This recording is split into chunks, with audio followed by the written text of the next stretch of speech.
السلام عليكم أحبائي، شلونكم؟ شلون صحتكم؟ إن شاء الله بخير. اليوم عندنا طريقة عمل دولمة البصل. نبدأ بالمقادير. عندي ربع الكيلو لحم ضروري عليه ليه، كوب تمن، عندي عنبر صار له ربع ساعة من نقعته، عندي كرفس حزمة مثرومة، حبة جزر مبشورة، 3 حبات بصل أخضر طالمته، ملعقة معجون فليفلة، ملعقة معجون العادي، ملعقة توابل هاي خاصة مال الدولمة، ملعقتين دبس الرمان، ملعقة شاي فلفل الحار ما يعجبكم لا تضيفوه، سن ثوم مبروش، كيلو بصل عندي اني سالكته. طبعا لازم تختارون البصل كله نفس الشيء، ما يصير صغير كبيرة. نبدأ طريقة العمل. هاي عندي ملعقة دهن، راح اضيف البصل،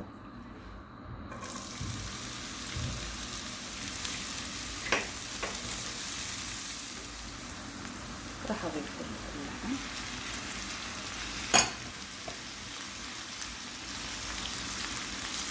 راح اضيف الثوم،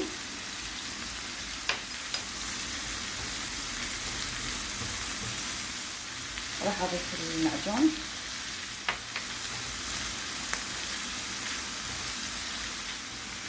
راح اضيف التوابل مال الدولمة، اضيف الفلفل،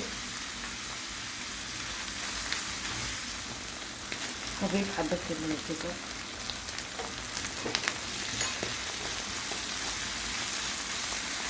راح اضيف التمن او الرز،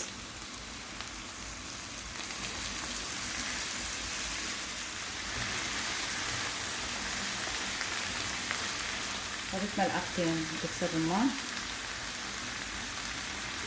اذا يعجبكم حموضة ازايد ضيفوا 4 ملاعق، ملعقة اكل ملح،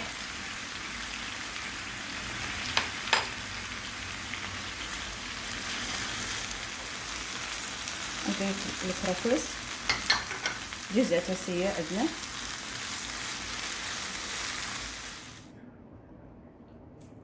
نحشيها قد ما نريد نخلي لها البصلاية، انه عندنا كل شي مستوي.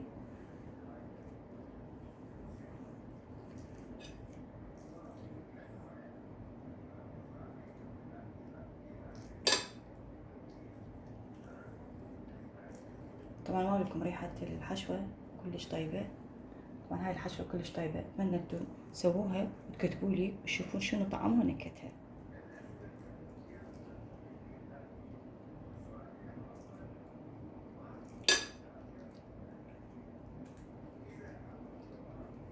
راح اكمل لفة وارجع لكم. ها عندي كوب ماي، ملعقة معجون، نص ملعقة معجون فليفلة، وملعقة شاي ملح. طبعا عن بديت اشتغل شغلت الفرن درجة الحرارة 200 الاسفل والاعلى. الرحمن الرحيم.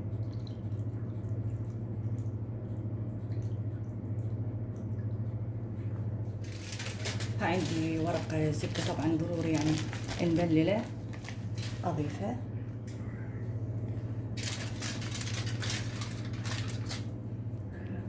راح اخليها بالفرن على رف الوسط. جهزت عندي، اخذت وقت 45 دقيقة بالفرن. بسم الله الرحمن الرحيم. شوفوا شكلها ما شاء الله. بس ارجع لكم بالتقديم. ان شاء الله يا رب تعجبكم وسووها وتكتبون بالتعليقات. التقيكم بوصفة اخرى وتحياتي لكم.